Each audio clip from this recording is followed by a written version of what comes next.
Olá, eu gostaria que você tivesse paciência para me escutar 20 minutos para eu falar com você sobre um homem chamado de Centurião na Bíblia.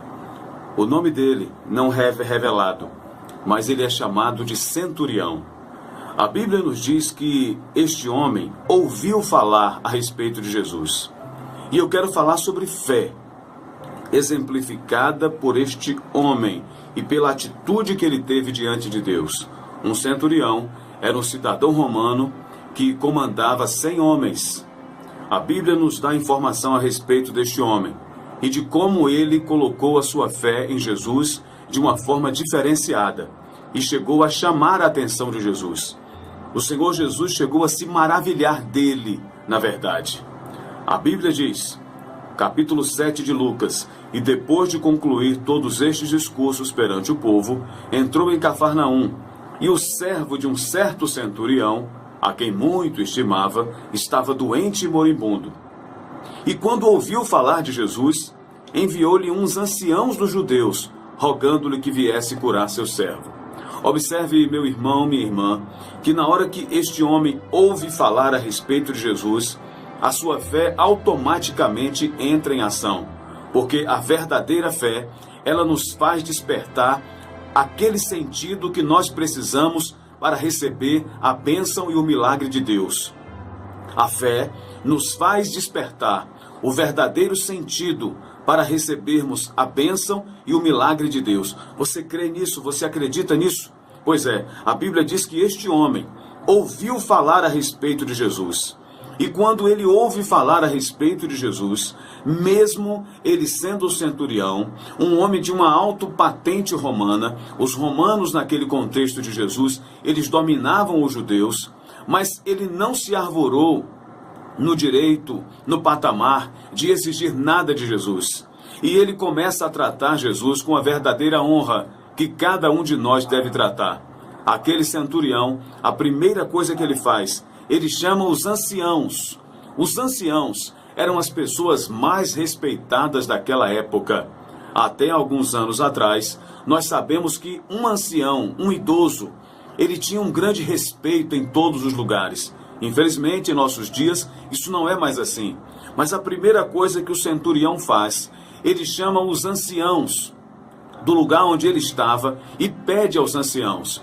Observe que para você mandar uma pessoa ou pedir uma pessoa para ir de um lugar para outro, para andar 3, 4 quilômetros, você não vai chamar assim logo de cara, você não vai chamar pessoas idosas, porque elas têm pouca mobilidade para ir falar com a pessoa, para dar um recado a alguém.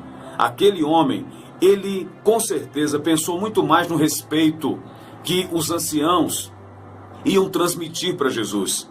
Ele pensou muito mais na maneira como Jesus ia receber, sabendo que homens, anciãos, vividos, experientes, a Bíblia chega a dizer, falar de Jesus como ancião de dias, representando o respeito que ele impõe e que ele tem diante de todos. Pois este homem centurião, a Bíblia nos diz que ele pede aos anciãos que vá a Jesus. E mesmo assim, daqui a pouco ele percebe que os anciãos estão demorando, ou talvez Jesus não pudesse ir vê-lo. Ele, neste momento, pede a uns amigos e diz, meus amigos, os anciãos foram, mas eu gostaria que vocês fossem a Jesus e que vocês dissessem a este homem, a este Galileu, que não precisa, não é nem necessário ele vir a mim, porque eu não sou digno de que ele entre debaixo do meu telhado. Eu não sou digno de que ele entre na minha casa. Mas o Senhor diz para ele que da mesma maneira que eu tenho um homem sujeito às minhas ordens, e eu mando esses homens, e esses homens me obedecem, eu creio que se ele disser uma palavra, tudo no universo vai conspirar, vai obedecer a palavra dele, e o meu criado e o meu filho vai sarar. Então eu quero que vocês vão lá. Aqueles homens chegaram a Jesus, os amigos, e disseram, Senhor, Senhor, ele é digno, porque, Senhor, ele construiu uma igreja para nós, ele construiu um templo para nós adorarmos a Deus. Aí, mas ele pediu que dissesse que ele não era digno. Gente, interessante isso. As pessoas dizem que o ancião, que o centurião era digno, enquanto ele mesmo não se achava digno. Observe um alto nível de humilhação. E nós nos lembramos perfeitamente da palavra de Deus, que diz que o caminho do sucesso inverso do céu para a terra é real. Quando nós verdadeiramente nos humilhamos, é que nós somos exaltados. Mas na terra não. Quanto mais a gente se exalta, mais a gente consegue. Aqui é assim, mas no céu não. No céu, o caminho do sucesso é a descida. O caminho do sucesso é a auto-humilhação. E é justamente o que este homem vai fazer. Ele se humilha. Ele percebe que ele não é digno e diz, puxa vida, eu sou romano, o meu povo oprime os judeus. Ele não se sentiu digno, mesmo sendo amigo do povo judeu. Mesmo tendo construído um templo para eles adorarem, aquele homem não se achava digno. Você percebe, meu irmão, você percebe, minha irmã, a importância da gente entender a humilhação que temos que ter diante de Deus? Aquele homem diz, Senhor, eu não sou digno de que o Senhor entre debaixo do meu telhado. Mas não te incomode de vir a mim, não. Manda somente uma palavra. Por isso, Senhor, eu mesmo nem me julguei. Olha o recado que Jesus recebeu do homem. Senhor, ele mandou dizer que ele não veio porque ele não se acha no nosso nível, dos anciãos e dos amigos. Ele se acha menos digno do que nós. Senhor, ele é uma pessoa boa, construiu um templo para nós, mas ele mesmo mandou dizer ao Senhor que ele não é digno nem de comparecer diante da tua presença. Mas que assim como o Senhor, como ele consegue fazer com que os seus soldados obedeçam às suas ordens, ele crê que o Senhor também vai mandar e que tudo no universo vai conspirar a favor e o criado dele vai ser sarado. Por que vai ser sarado? Porque tudo que o Senhor mandar vai acontecer. Ah, meu irmão, a Bíblia diz que Jesus fica maravilhado naquele momento, no versículo 9. E Jesus maravilhou-se, disse aos discípulos, olhou para todo mundo e disse assim, olha, eu quero dizer a vocês que nem no meio de vocês, nem em Israel, eu encontrei uma fé igual a essa. E Jesus disse, pode voltar para casa, porque o criado já sarou. Observe que nesse momento, enquanto os amigos estão trazendo o recado, enquanto o centurião demonstra uma atitude de fé, o mundo espiritual começa a se mover. Eu quero dizer a você nesta hora, meu irmão. Eu quero dizer a você, minha irmã. Coloque a sua fé em ação. Veja qual é o sentido que você precisa aguçar para que a sua fé seja operante, para que a sua fé seja inteligente. Se é a audição, esse homem, a Bíblia diz que ele ouviu. Existem coisas que os nossos olhos veem, mas os olhos da fé reverberam, nos levam mais distantes e nós conseguimos verdadeiramente executar aquilo que buscamos em Deus através da fé. Foi o que aconteceu com este homem, esse centurião.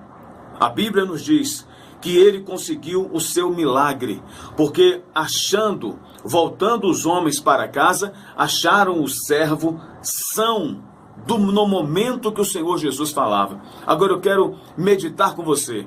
Eu quero que você pense comigo. Ele foi inteligente. A sua fé foi inteligente para ouvir, a sua fé foi inteligente para pedir e a sua fé foi inteligente para tomar posse da bênção. Foi inteligente para ouvir porque ele prestou atenção. A Bíblia diz, e ouviu falar de Jesus. Você já ouviu falar de Jesus? Mas que atitude você teve quando ouviu falar de Jesus?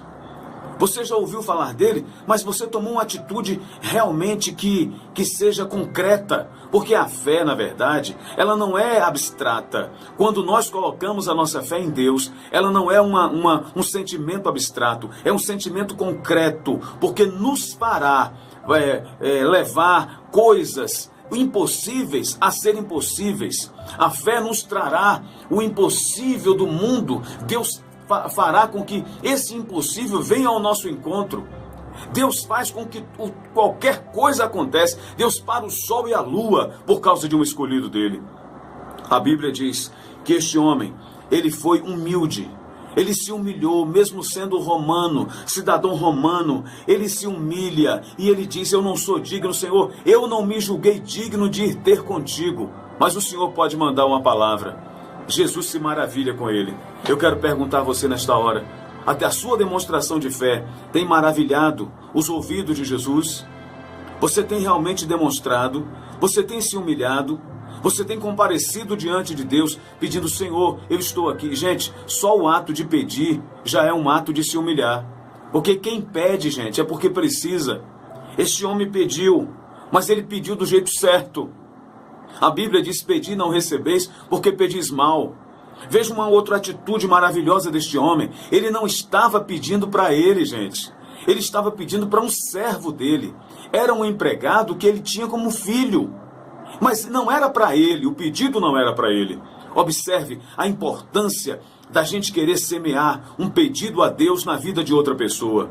Seja uma pessoa de casa, seja uma pessoa de fora. No momento em que nós semeamos, nós somos destacados por Deus. Este homem, ele semeou um pedido de oração para um servo dele e ganhou um parabéns de Jesus. O que foi que Jesus fez, pastor? Jesus aplaudiu a atitude daquele homem.